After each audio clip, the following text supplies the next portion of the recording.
Okay, so we're in section 1.5 of Developmental Math 2 class notes by Al Grosha. Today we're going to talk about multiplying and dividing real numbers. And remember, real numbers are just the numbers that you can plot on a number line. They're the numbers you already have experience with. So how do we multiply and divide real numbers?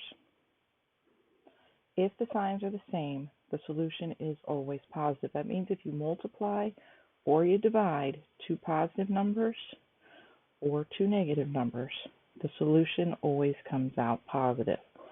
So if the signs are the same, the solution is positive whether you're multiplying or dividing. Same signs gives you positive.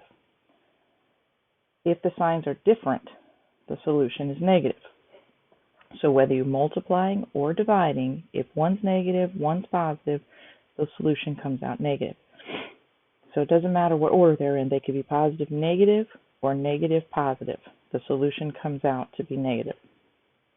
So same signs always give you positive when you're multiplying and dividing.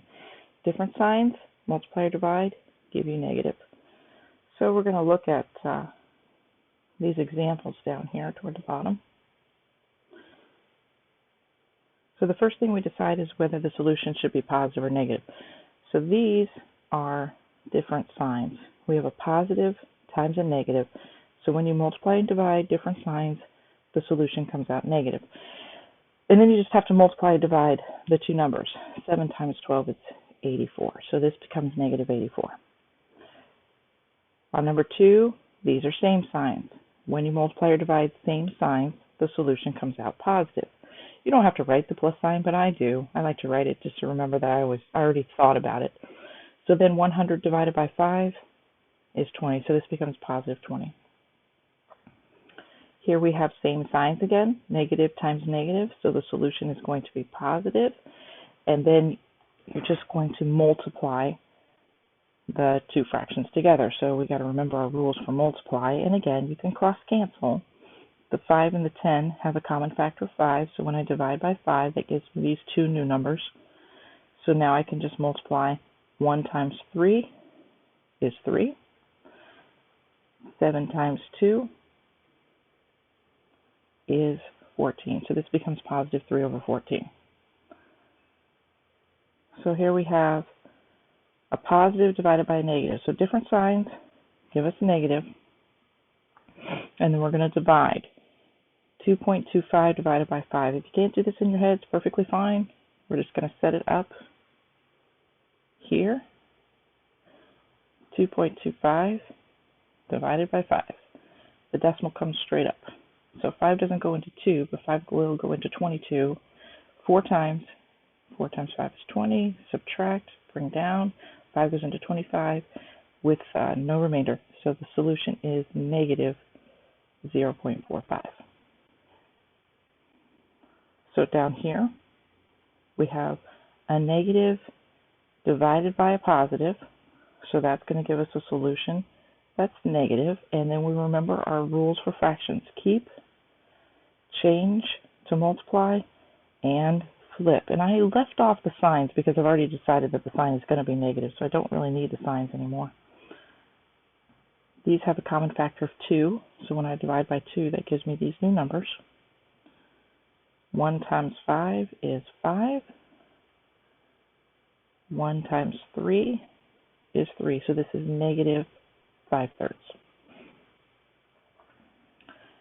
All right, over here, it's not quite as easy when you have multiple factors here being multiplied together to figure out what the sign is. But there's a couple rules you can rely on. If there's an even number of negatives, the answer is always going to be positive. If there's an odd number of negatives, the answer is going to be negative. So that's if you're multiplying or dividing. If you have an even number of negatives, it gives you positive. If you have an odd number of negatives, it gives you negative. So we just have to count how many negative signs there are. 1, 2, oops, there's no negative there. 3. There are 3 negatives, so that's an odd number of negatives. So this product is going to come out negative. And then you just have to multiply the numbers. And you can multiply them straight across. Multiplication is commutative. You can multiply right to left, left to right. You can group them. It doesn't really matter. It's always going to come out to be the same. So I'm going to multiply like this. 3 times 2 is 6. 5 times 4 is 20. 6 times 20 is 120. So this is negative 120. On the next page, we've got some properties of multiplication. So these apply to multiplication. So we'll review the commutative property of multiplication. Simply means that the order of the multiplication does not affect the product, and that's what I was just talking about the last page. 2 times 3 is the same as 3 times 2. As long as the operations are always multiply, it doesn't matter what order you multiply factors in. The associative property of multiplication says changing the grouping does not affect the result. And again, this is what I was just giving you an example of on the last page. 5 times 3 times 2, and normally we work in parentheses first, is the same as 5 multiplied times 3 times 2 first. The factors are the same. It doesn't matter how you group them. This still comes out to be 30, either way. 5 times 3 is 15. 15 times 2 is 30. 3 times 2 is 6. 6 times 5 is 30. It comes out to be 30 no matter how you group them. The multiplication property of 0 says the product of 0 and any number is 0. So 0 times anything equals 0. The multiplication property of 1 says that multiplying by 1 does not change the number, so any number times 1 is still that same number. Multiplicative inverse. The product of any number and its multiplicative inverse reciprocal is 1. So a reciprocal is a multiplicative inverse. The reciprocal is just the fraction form of a number turned upside down. So the reciprocal of 8 is 1/8, because if we turned 8 into a fraction, it would be 8 over 1. And then its reciprocal